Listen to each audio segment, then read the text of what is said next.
gentlemen, 6 o'clock, let's call the meeting to order. If you'll join me in the pledge.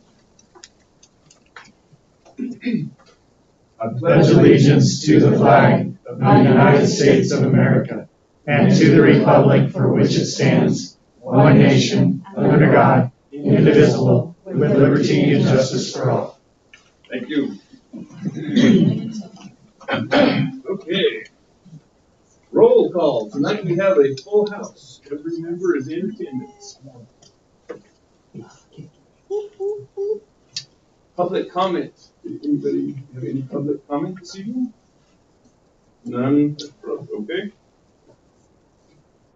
Facility use program. Okay, so Kelly, you are up. So Travis is the chairman of the board.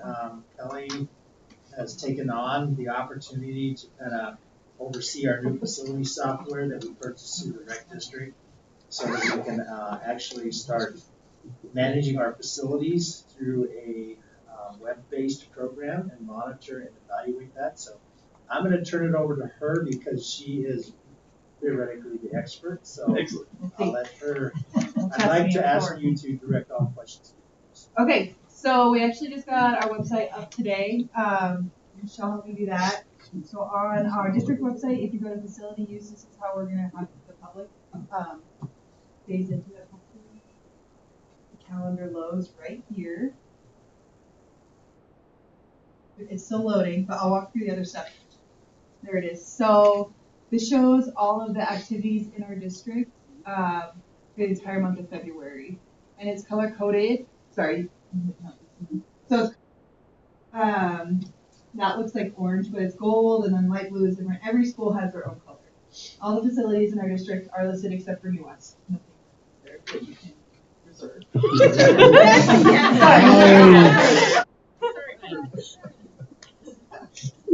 And then for people who are new to the system, you can come on here, and I'm gonna walk you through the website as well. But then we just have instructional stuff, and then you can also open up here because that can be, I think it's small space, it's kind of cumbersome.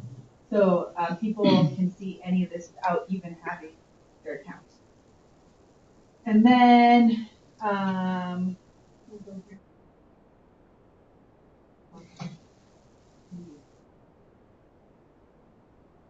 Well, I think you.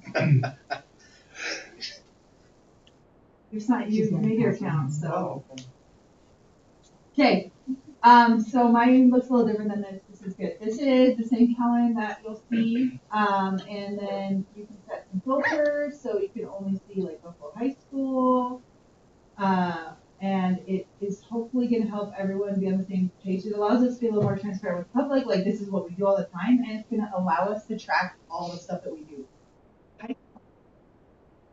And then as I've been watching this, Cloud Geek has a lot going on as well. So I think it'll be really interesting to see what we collect for data and stuff as we go forward. And it allows us to change how we rent spaces to the public. Like we're going to have a new form they sign, and they're going to get insurance hopefully going forward. Some of this is policy changes that we're going to need to do for you guys. But I think it's going to be a good change to make sure we're all on the same page, and that the whole district will be on one calendar, which will be interesting. And this is like all the gym space. You can really do any filters that you want to see what kind of space you need to rent. So Kelly, talk about the approval process. So let's talk when somebody submits and what that process looks like. And another intent of this was that communication with the different departments. So Steve's new to this page, so that's why I'm walking him through. When someone signs on for the first time, any of the different tabs that they go through will walk you step by step through how to navigate that page, which is really interesting. And I have some PDFs as well. So if you wanted to go to the high school, and we'll just say the main gym for today, or next week. Okay, first you got to view the availability, which will just be helpful in and of itself to know what you want. You can see without having to like call Sharon and think, okay, let me find other dates. Okay, let me call Sharon. So that is how that's going to look. And then you'd enter all this other information.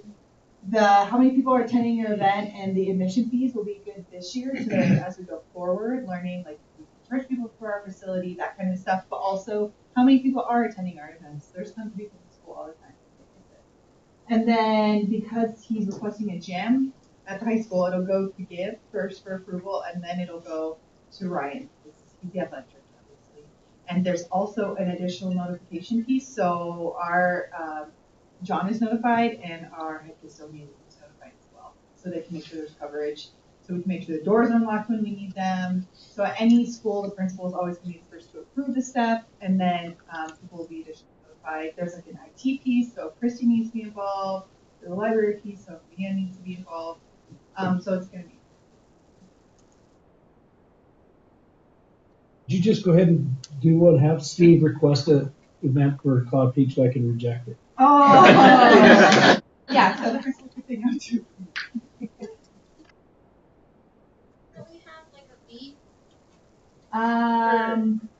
We had an event recently where we charged a custodial fee for their overtime because it was a basketball tournament and those things it was really well attended, and then of course you have back rows, not just like stuff like that.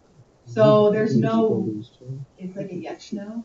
If I just wanted to, like we had one of our staff members had their kid's birthday party in our gym at the middle school the other day. As long as it was clean to the satisfaction of the service the next day, then there wasn't actually. So is this the calendar we use for, say, like, I'm asking just because I was off the VHS doing like our junior class meetings? Like, Yes, is Ellie this the put you same? in there. Yeah. So this is the same place we would go instead of like her. Right? Yeah, you could exactly make your own. Okay. I really like having everything on one site, so we can go and look, okay, this is what's going on at Cloud Peak, this is what's going on at VHS, this is what. Now, Yeah. is Casey on there too? Working on it. We're working on it. Will it be on this calendar as well? It'll be populated to that site. That's awesome, that's good. Want one place to go. Yeah, and if the public becomes more aware, if you don't know where your basketball game is, for example, like at the middle school or at Cloud Peak, you can look on our calendars. Who's responsible for it?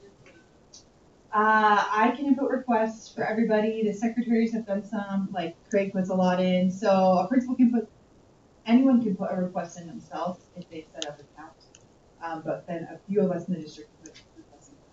So I'll say ultimately, my goal is the public puts in the request, not us.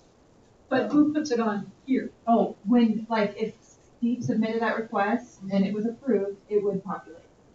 Oh. So it automatically goes, as long as it's approved on the calendar. And when you request something that's pending, it will like be italicized. So that time is even if it's approved, it's taken. So it's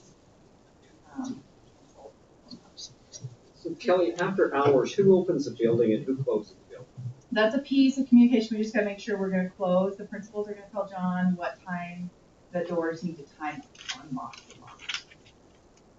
And then when we have bigger events like the Power to Play tournament, a piece we're gonna have to look forward to, aside from just the custodians keeping everything clean, is making sure we have someone there to manage the spaces, so we can make sure like little kids running around are under control, so we can tell custodians like bathrooms are overflowing.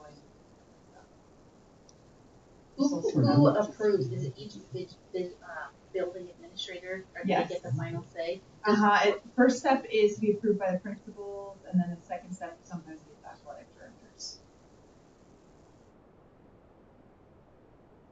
And it's everything, concerts, plays. Yeah. Everything. We're definitely, it's gonna be a learning curve. Like there's some FFA stuff I know isn't on here. I'm working on getting on our new high school, the theater stuff and choir. So once people know, like streamline it, they can do it themselves or send it to me or Ellie, then I think that will make sure we have all our events. We're just, So then if this request gets submitted, it just, once upon approval by the principal, it kicks an email back to the requester. we're approved. Yep. But also, we're going to have them possibly do event insurance. We're going to they have to fill out the post-facility use agreement. If it is a high-risk event, then we're going to be using a waiver and an acknowledgement. So we're all putting those pieces in slowly so that it's kind of all in one. So. And that was going to be my question. Maybe you could answer, Connie. So as they go in and whether it be John that closes the building up and he finds out there's been damage to the building, because we've had that in the past, that person will be liable for that. And, or Yes, even if it's not clean to the satisfaction of the janitor, then you bill them? Or how does that work? kind of, sort of. I think we're gonna have to work on the deposit piece and the rental piece. So we think that if they're gonna make thousands of dollars using our facility, they should rent our facility. And then maybe it's a big thing that it's big, but it's not making money, but we need to charge for a custodial fee, then we'll do a custodial fee. So it's a work in progress. So yes, we need to look at the deposit piece. We need to look at, how do we go in and check that all the chairs are still there and all the tables are still there. So it's still a work in progress. We're just trying to get the software so we're comfortable with the software. And let me tell you, she's done an amazing job. I mean, this is not super simple, and she's just she's blown it out of the water. Comes So on we're excited. Technology. Bottom, they have the terms and conditions, they have to check that they selected, and that's also where you select you're gonna get a confirmation email, and then they are initialing to agree to our contract. So some of that, what Connie's talking about, will hopefully change, and we have like the financial piece involved, and deposit for the custodial stuff is the big thing right now. Because even if you just take 6 hours, but you leave it like a mess, so we're just kind of looking at how to best utilize the custodial time and charge people a reasonable fee to cover their time.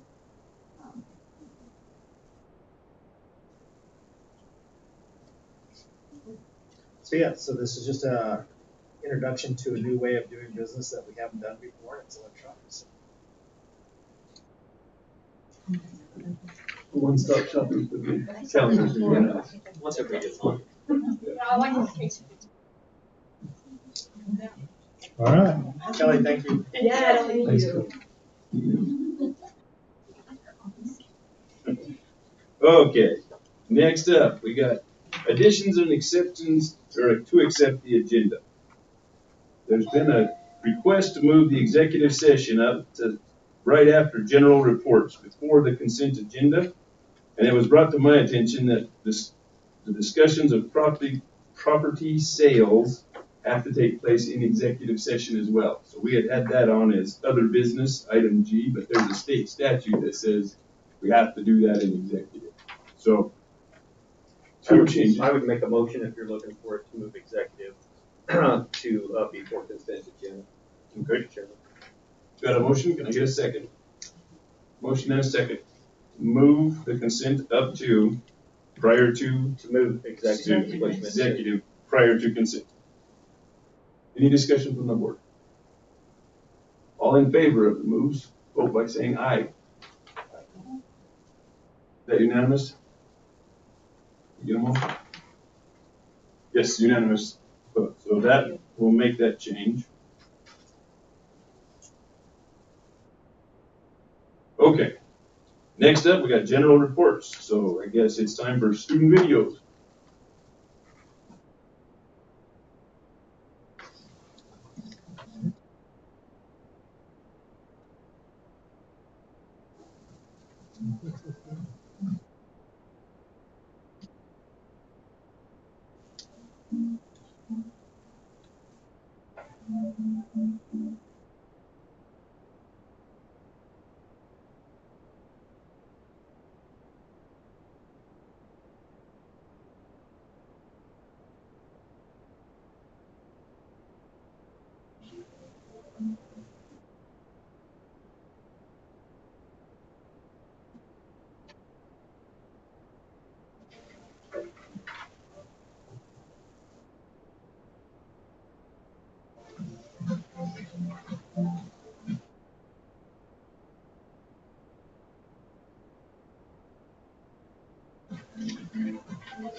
Okie dokie, next up, principal reports.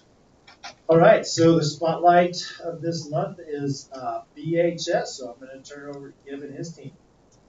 Thank you, Charles. So lots of good stuff going on in VHS, and one of the things we thought we'd focus on with you this month, and in some ways introduce you to, are some new parent engagement things that we have going and some new communication coming online. So I've invited Michelle and Hassan, who are just doing some phenomenal work, to come and share with you tonight. You will also stand with me. I just want to thank you guys for having us tonight. Like, if you don't, I mean, I've spoken to many of you in my previous position, but not yet in my position at high school counselor at Buffalo High School. One of the things I have loved joining Buffalo High School, like I was a proud BHS graduate probably 25-ish years ago. And one of my favorite things of joining Buffalo High School is like, I don't have a son. My son will join Buffalo High School next year, so I haven't really had a lot to do with the high school directly. And I can't tell you that I was so floored with the opportunities that our students have who attend Buffalo High School these days, whether it is the dual and concurrent enrollment. I mean, I was floored with how many more amazing electives there are, our awesome core education, athletics. Like, there is something for everybody at Buffalo High School. And so one of the things, as a parent, I was so pumped to learn all of that. And I really wanted to make sure Michelle and I have spent a lot of time talking this year and with Gibb about how do we share, how do we do a better job of sharing all of the opportunities with all parents in our community. So we're really excited to share a little bit about that with you tonight. So, I'm probably standing right. We're gonna go like this, ready? There we go. So at Buffalo High School, our mission is building high achieving students. I think this is a great mission because it really meets every student's needs.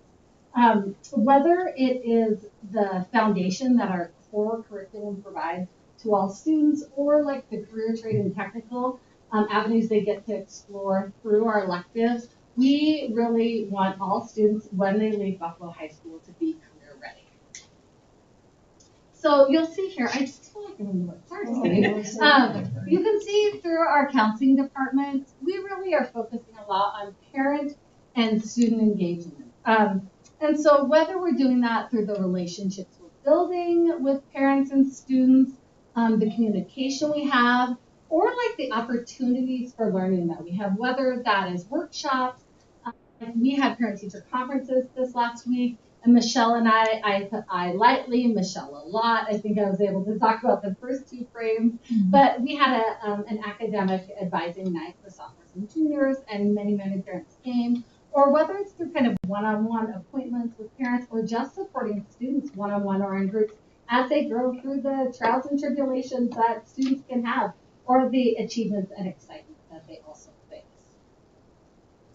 One thing that we think is really important for student engagement is to try to help them where they're at, because we know all of them can be high achieving. We just have to find out what's their niche. So part of what we have to do is intervention time with some of our students who just need some academic supports. And we know that interventions are much more successful if they're integrated into the classroom with our students. So we have last year, we started a math lab where we were teaming up with school and we're getting good direct conversation about students who need support as we're getting started to work with them.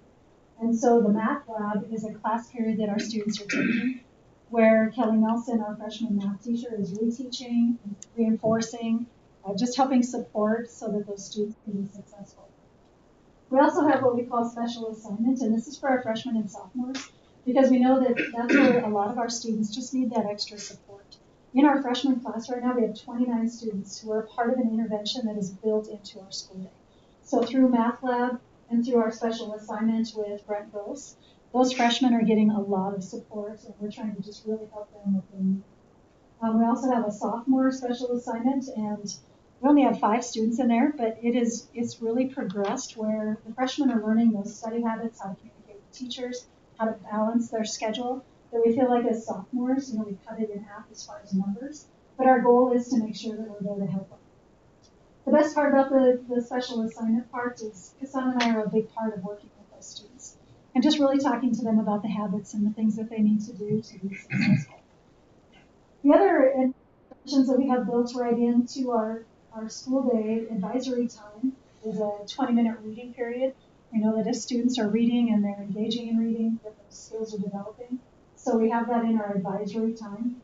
We're doing different things from just developing their reading to creating positive relationships with teachers and students, to providing some math intervention on Tuesday. We get another math intervention that all of our students have the ability to go with our 4 math teachers. We get to help facilitate the movement of students, but then those 4 get to focus on helping those children. We have a tutoring program that we have really been able to grow and get our students who are understanding math and understanding English be able to work one-on-one with their peers and be able to support those students as well.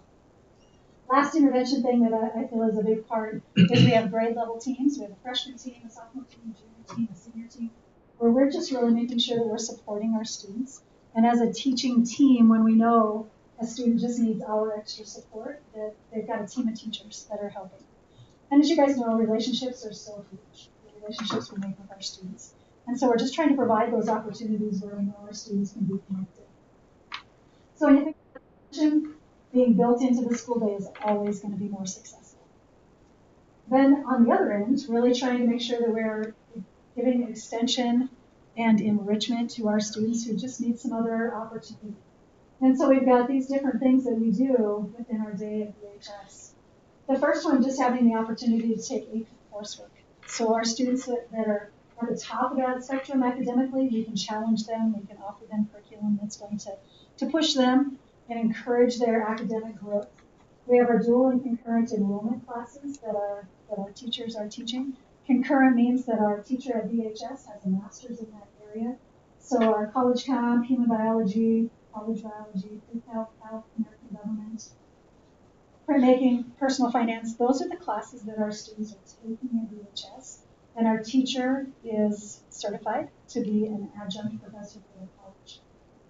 With our dual enrollment, what that means is that our students can take up to 24 college credits as juniors and seniors, and then they can expand their learning. And for some of them, they want the opportunity to go deeper into the sciences or go deeper into the health science profession. So we're trying to just meet those different needs and enrich the academic performance of our students. Our student organizations are incredibly active.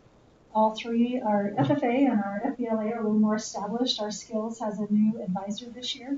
He is working really hard to build positive relationships. I feel like every student should do a student organization just because of the opportunities that it provides. So that's an extension of the classroom. It's an enrichment that you're offering to the students that participate in those. As we really try to make our students kind of think about what are the different possibilities, there are 6 career pathways that the Wyoming Department of Education focuses on that we're trying to kind of get students to start thinking about. I can supplement it with dual enrollment classes.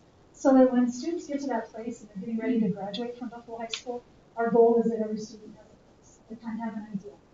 They might go into business marketing management, and they might be like, I don't know if I want to do management or accounting or finance, but we want them to know, like, that's kind of the general area that I want to go into.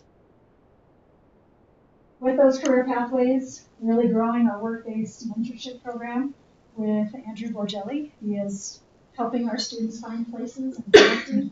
Andrew and I work together a lot of opportunities where they can get right out into our community and experience some different pathways as well. Our students who take 2 years of a career technical class, we're also getting different industry certifications to help support those students as well. So when you think about all these different extensions, enrichments, our goal is to help all students. whether it's trying to intervene and just help with some academic, to challenging students to develop those academic skills in other areas where maybe both ends. Okay, so back to me. Building, I really, coming to BHS, there are so many wonderful things that are happening, but of course, I brought to Buffalo High School a parent engagement lens. I've been working in parent engagement for the last 9 years, and I'm so excited that the parent liaison program has come to Johnson County. It's at the elementary schools. I also know that it takes a real long time to get a parent liaison at the high school level. I know Sheridan High School has been wanting one for about a decade. And so I thought, well, we're not going to sit around and wait for a parent liaison. I was really excited working with Mr. Ostheimer. He really said, like, you have a lot of reign to improve parent engagement. And one of the things that is shown to be true, that parents really engage well with schools in transition years. Whether you're kindergarten going to school or into 6th grade or into high school, parents, they know it's a lot of change for their kids, so they want to support their kids, they want to pay attention, they really want to learn about the school. And so one of our goals for the upcoming year is to really bolster parent engagement around the freshman orientation and transition this year. And so what that could look like, and I did get to try some of this out this year with our existing 9th grade class. I did welcome call all of those parents, and I was able to talk to most of those parents and just say, how is this transition going for your student? What can we do to better support your student? How's it going? And of course, we want to hear about how they're doing, and if we can support them better, we want to do that. But it's also really relationship building. Information is great to give people, but it's so essential that we're really building relationships with our parents. So this year, I've really been paying attention to what we do at the high school well already, and the things that we could do to enhance parent engagement during that transition year to really build that relationship. And so a couple of the things that we've started to do already this year and will be doing is, we're starting to work on orientation. Michelle and I will be going down to the middle school and talking to the students, and the parents will come up with their students for registration night, where they're meeting the staff and beginning to sign up for classes. The students will then come back and they will meet with students at the high school already and get tours, and they'll meet with Mr. Ostheimer and the team, and they'll get a tour. So those things are happening. But one of the things we learned this year, we have some students who come in outside of public school. We had some students come in from homeschooling as well as the Christian school. And so I made sure I reached out to Heidi here at admin to see if we had any homeschool families who might be attending next year, and was able to email them. I also reached out to the principal at the Christian school and just saying, like, hey, we really want to make sure that your students who are coming to our school are really aware of what's happening, whether they join our activities or we come meet there, that they're talking to their families who will be joining them. So we're working on building that communication with all parents in our community. We will have registration night where families are coming up and they're beginning to meet staff and signing up their students for classes.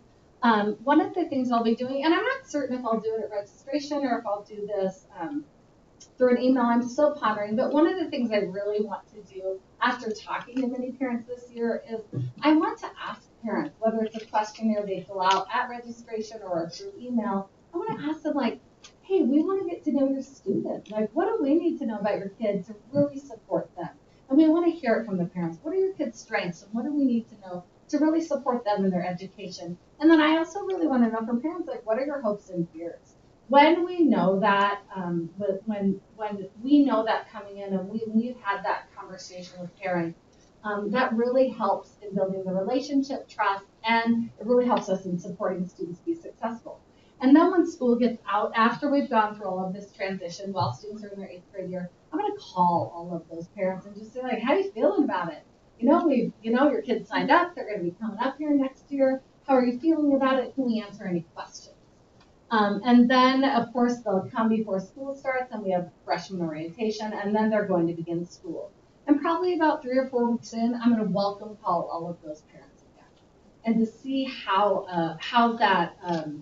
the transition's going. When I did that this year, I learned things about students that we wouldn't have picked up on. that we were able to get ahead of, to support. And you know what it really does is it really helps parents feel connected. They feel like I'm at Buffalo High School. Every adult in that building cares so much about children at that school. The parents aren't in the building every day. And so when we begin to build that relationship and trust, they know who to reach out to. And so that will be our plan for enhanced parent engagement, which we're pretty excited about. I'll come back and tell you about it. We'll see if it goes as well as I hope. And then the next thing we're going to be doing, Michelle and I and staff at the high school, we're really working on enhancing our VHS website. We know part of any good relationship is communication. And we want to have good relationships and communication with families. And so we will be changing our page a little to make sure that parents can easily see. We'll have a resource section. It'll kind of be, we think it'll be the banner across the middle, where there'll be a part for community resource, parent resources, and student resources. So that will be clear. We will be building in a school counselor page as well. So when parents, just so we want it to be as easy as possible for parents to access any of the information they might have. So they'll know how the school and counselors will be able to support them and what information is upcoming in relationship to that. And then finally, we do want to work on a department page. As a parent, if I wouldn't have worked at this school, I wouldn't have known who these teachers are or what they teach or what kids are going to be learning. We thought about making a video, but a video really, if somebody moves, you got to make the whole video all over again. And so we really thought about creating a website where we're highlighting each department. And so parents can see, like, this is who my student teacher is. This is what they teach. A nice friendly face. We've even thought about, we'll probably partner with students in making this. Maybe there'll be some video blur. It's going to be really exciting. I'll tell you that much. But just really enhancing knowledge and communication. Back to our goals, just trying to create that engagement with our students and our parents is a huge goal for our counseling department. And we just want those relationships to be ones that we can really support our students. If you guys have any questions for us, we would be happy to answer. We also like to throw out an open invitation to come to VHS anytime you would like. We'd love to show you what we have going on in our schools and all of the departments. It's pretty exciting for our students. Well done. Yeah, just a comment. I think that you engage in those parents when they come in. I think it's going to be cute. So thank you for doing It also is really fun. I want you to know, sure I mean, it's so fun to get to know parents and to hear their excitements and also their fears. Not every parent had their own great experience in high school, so they're kind of nervous. But so when you can have those conversations and develop the relationships up front, it really kind of like heads on a lot of fun. So it's fun. Good. Well, thank you guys. Well done. Thank you. All right, Travis, do you have any questions for any other administrators? Anybody got principal questions? Just a comment, Jim, thanks for putting there on the ag land and what you guys do with it, because I think a lot of people don't know, so I appreciate you doing that. Well, thank you. One of my sort of goals has been the last couple months, there are unknown places at Buffalo High School and just uncommon knowledge. So I'm going to try to spend the next couple of months sharing a little bit more. So, Mr. Chairman, Charles, since Lori isn't here, maybe you could answer this. So I'm proud to see that they caught the kids that weren't reading up to being proficient or even standard. So she said they were at 30%, they increased to 100%. Does that mean they increased to 60%? I think all kids are reading the grade Oh, so they got caught back up? So, okay. Yeah, if So they are, just- that's awesome. So in this perception of things is that this is what PLCs are about, is identifying kids, putting them in track, and then reassessing where they're at. So let me go over this. So Dave, I'm trying to pull it up. And so anyhow, I guess if we're doing that, we are. I'm proud to see that is taking place, and they're catching the kids that are falling behind and getting them caught up. What I would strongly encourage is any board member to go to Meadowlark and see what those teachers do on a weekly basis. So that proud of what we're doing. That's something that we've been doing every week. So that's a huge celebration. So I'd like to rocket that into the community, everybody that's listening. That's what we do on a weekly basis. Elementary with the reading program, with those teachers. part of that collaborative piece that we communicate and move kids where they need to according to their scores. So that's part of that process. Anyhow, my point is, good work, catching those kids and catching them up.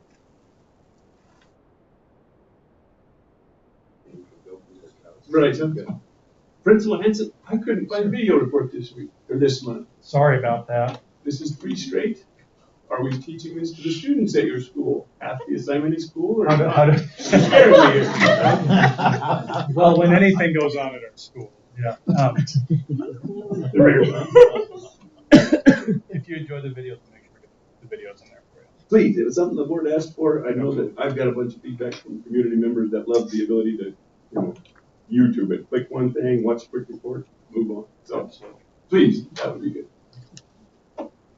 So, Mr. Chair, I would like Brandon to stand up if nobody has any other questions. Sure. So, Mr. Ferris, on behalf of myself and the Board of Trustees, I know your letter of resignation will be accepted tonight, but I want to thank you for your service here in Johnson County School District, the Johnson County School District #1, and your years of service and the short amount of time that I've got to work with you. So, I'm sure I've caused some of your loss of hair, but I think we've done some things. So I want to appreciate your time and effort and what you've done in this district. Thank you. Yes. Thank you.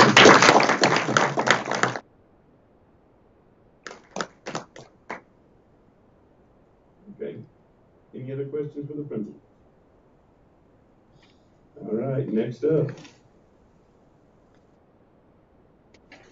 You don't have to leave, Bill. That's your motion right around for it. Superintendent report. Charles, if you will. All right, so any questions for me on my report that I can answer? I had one. Charles, have you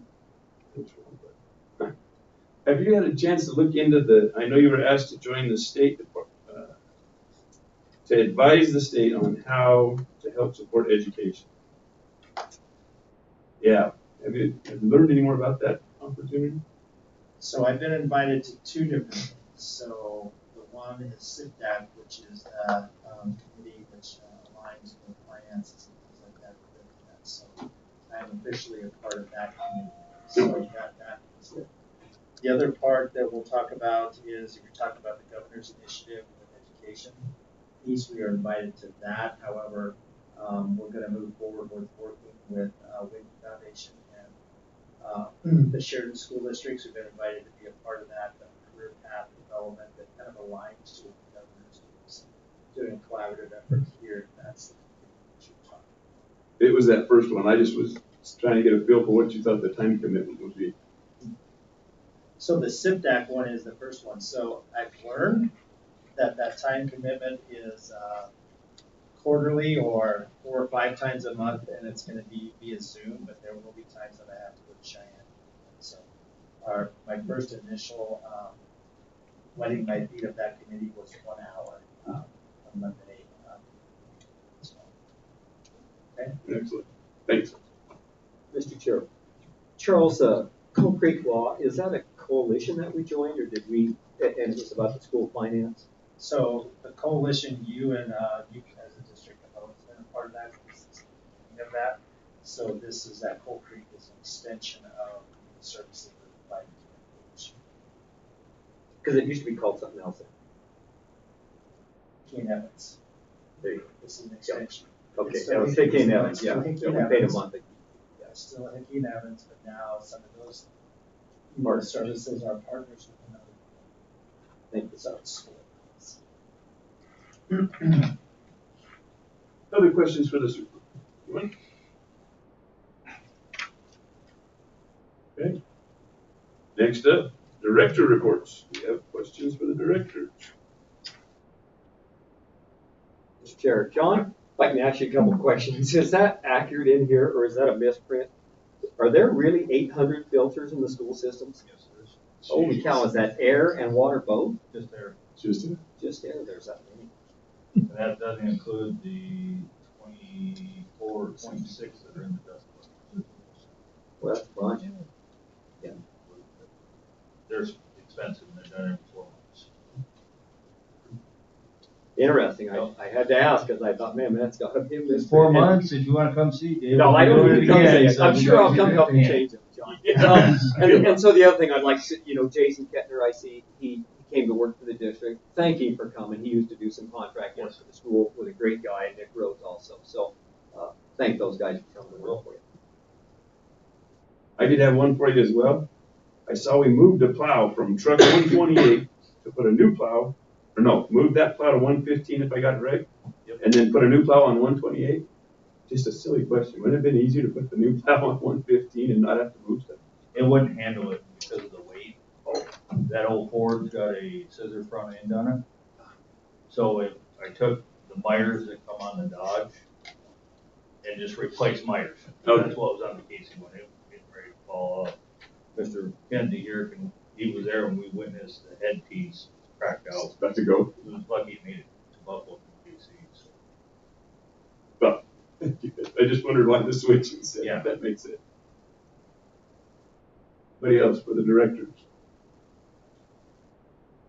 So I did have, and let me pull it up here, Bill. I did have a question for you. So there's a bus routing program. What exactly is that? A bus routing program? Yeah, it was purchased or the membership was paid. Are you aware of that? Zonar, yeah, we do have several bus routing programs. One of them is called Zonar, where we follow the buses with GPS. And I'm aware of that. Yeah. Okay, and we also have in-house, we have a program as well that we utilize to schedule the buses and go with as well. So we use that, and something that we're going to be moving forward with Kelly and her scheduling with that, there is capabilities in there to maybe do bus requesting through that as well as we get further down the road with that. So that may be something that we see in the future as well. So we're super excited to move into a new age. We're using a simple spreadsheet system right now that is shared around the district, but as we move forward, it'll be a lot easier for our staff members to request a bus if they have that same technology that we're working with the facilities. So we're excited for that. So Bill, in there, you talked a little bit about special needs kids and homeless, and you may have that. Can you elaborate? Okay, so with the parent liaison program and some of those things, and we're identifying more students that are possibly able to qualify for homeless transportation through the McKinney-Vento, I believe it's called, as well some of our SPED students where as we move through the IEPs, they change where they're required to have transportation to and from school. We're currently using a smaller bus to get around and do that. We're about to capacity on that. So we're looking at our resources to see if we need to include another route, another driver, or if maybe we just make a larger bus for the one we have, as well as efficiencies. Are there certain areas where we're stopping and getting a majority of these students so we could possibly have the route bus stop there on their way by, without incorporating the town routes, which we're not able to do at this time because we don't have enough staff. So it's just something to be aware of. We are accomplishing right now, but we're just about to capacity. I work with Val and her team really closely on that to make sure that we get all the students that qualify to school. And that's just something that we need to offer and we have to offer. So thanks for telling us about that. Happy to do it. Any questions for the directors, anybody? All right, let's move on. Next, district lead reports. Sorry, bad my phone. All right, so let's start out with Dr. Miller. So, Steve, I'm going to turn this over to you and kind of talk about where we're at and what we're doing with curriculum. I know we typically just ask for comments, but I've actually asked Dr. Miller to do a presentation. All right, it's just an overview of the video. That video is just a quick down and dirty of what we're trying to accomplish here at Johnson County. It's not one person, it's a team. Of course, with the principals and the directors, and of course, those in the front lines with the teachers, the experts taking care of this. So we do have a plan. It's not just shooting from the hip. It's a 4 or 5 year plan. And part of that, and it's really interesting, we were planning on trying to do an unconference in January where we were trying to just share our expertise within the district. But there was a much bigger need, quite honestly. It was that vertical alignment piece where we need that K-12 look for each of the content areas, making sure that we're teaching, the vertical process instead of just the horizontal. So January 15th, we were able to do some vertical alignment work, and we're going to do that as well a week from today, a half day in the morning over at the high school, and then continue that vertical alignment. And then for just, it's that day and age now that we're dealing with some transparency across the nation, where parents and stakeholders want to know what's being taught in our schools. And so we have a great opportunity with this curriculum development plan, with the curriculum maps that are being developed, that we can show what we're teaching. We have nothing to hide.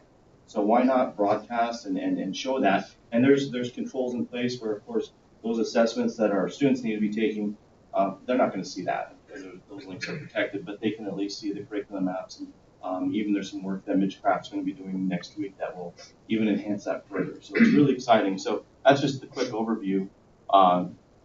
Again, the process of developing the curriculum maps, it was not just a 1 week and we're done. We had a lot of feedback from elementary, middle school, and high school teachers, different content area. We also sent out a survey with what was critical for a curriculum map. So we took, those teachers that were going to be using it, and we wanted to build something that was user-friendly for them, not just a checkbox. And so hopefully that's what was developed over time. And there's links here with all the explanation and the how-to. And again, it's been the process, so it's more of a review. And then the curriculum development plan is just right there. But I'll pause right now. Any questions about how we got to here right now with our curriculum development plan?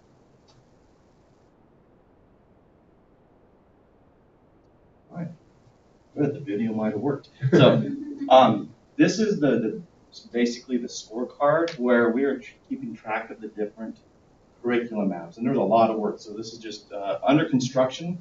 And a lot of the work, if you notice, let's see if this pointer actually works. It does. I already tried it out earlier. So there's like the standards. I need to put those in those curriculum maps. There's blueprints that need to be put into the curriculum maps. And so we're just basically, this is metal art. Today I finally got to the high school and started working there. I still have to do Casey and New West. But it's just keeping track of where we're at. And if you notice, it basically covers our curriculum development plan. Our year 1 development is just in the green, where the first part is that PLC question number 1, what are we expecting students to learn? That's where we want our teachers to identify those unit titles and maybe the time frames, the priority standards that we're still working on some student-friendly language, and then also those resources that we're doing, sort of like the Eureka Square, or maybe we have some other, Reading Horizons. Whatever resources they're using, there's that transparency piece of what we're using. So that's all year 1. And a lot of this work is up to me, and I want that on me so our teachers don't have to do it. They're busy enough trying to teach our students.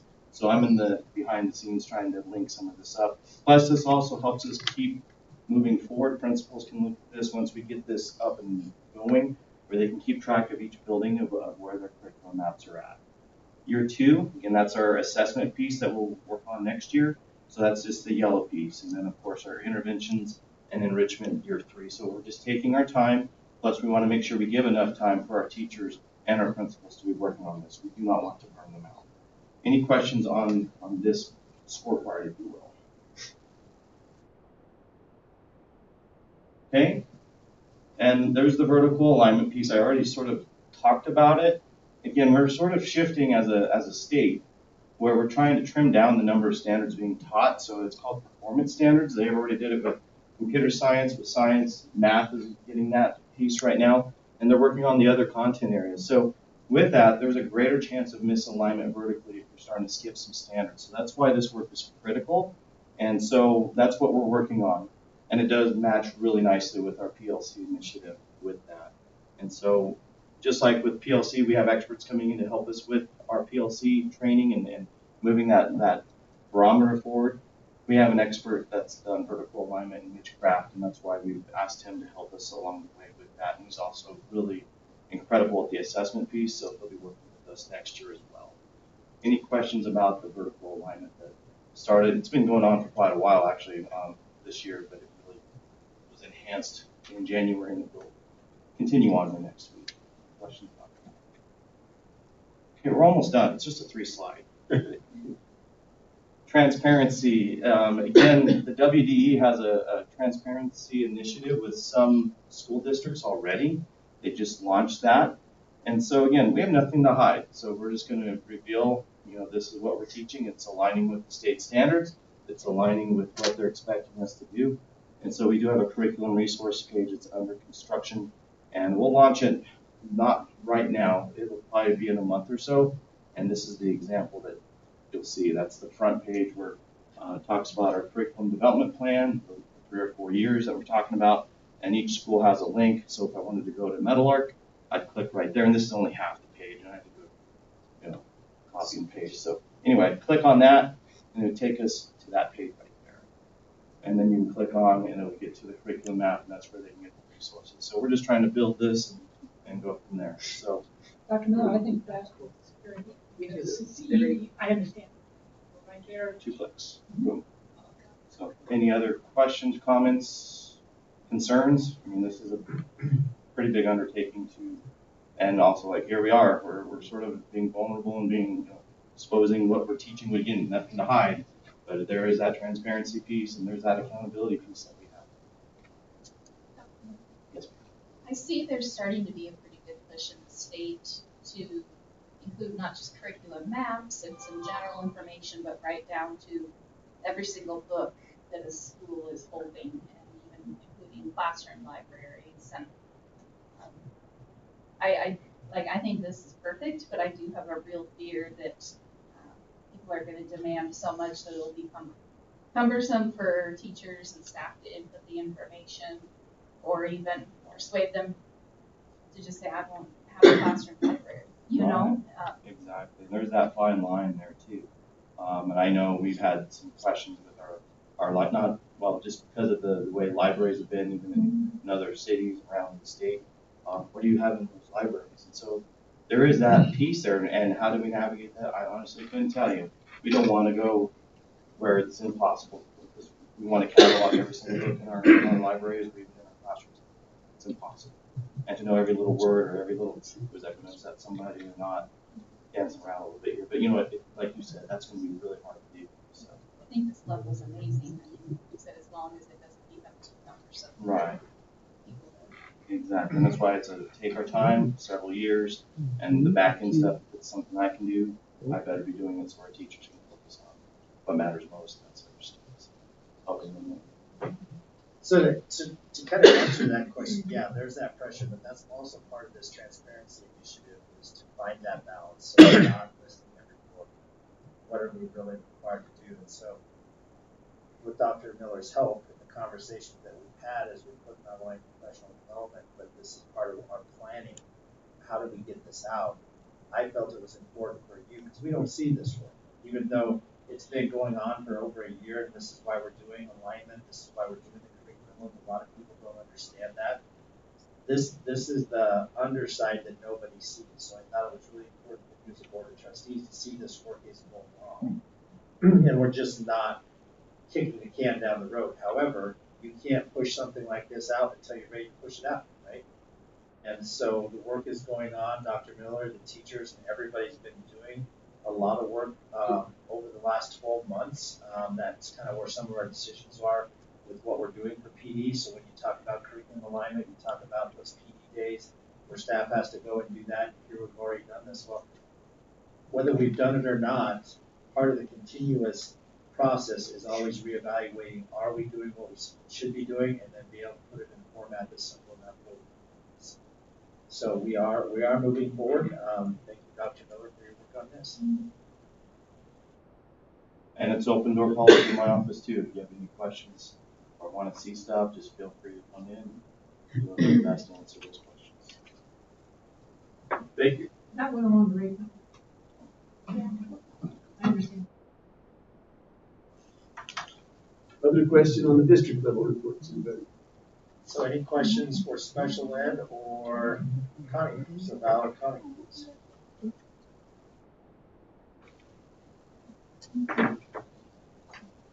Anyone?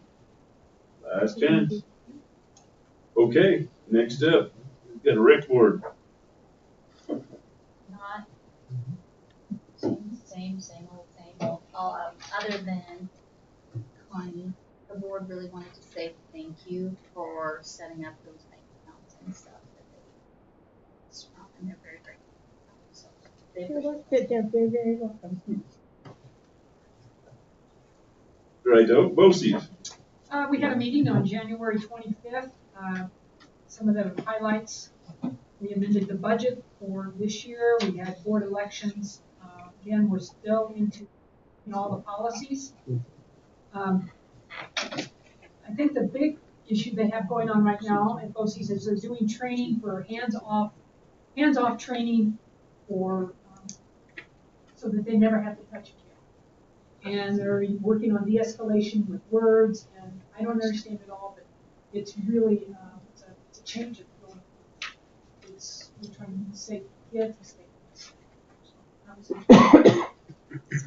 Thank you. BOCES. So we had our meeting, and this was the first meeting we've had with the new cooperative, and the new cooperative will be Johnson County School District 1, Sheridan County School District number 1 and 3, and Sheridan College. So we elected the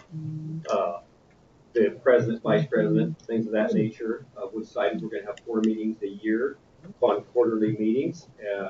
Charles let them know that we'll be electing someone tonight. I think Sheridan County number 1 is going to do it in a couple of weeks. Next week. Okay. And went over the BOCES budget, and that's basically what we did.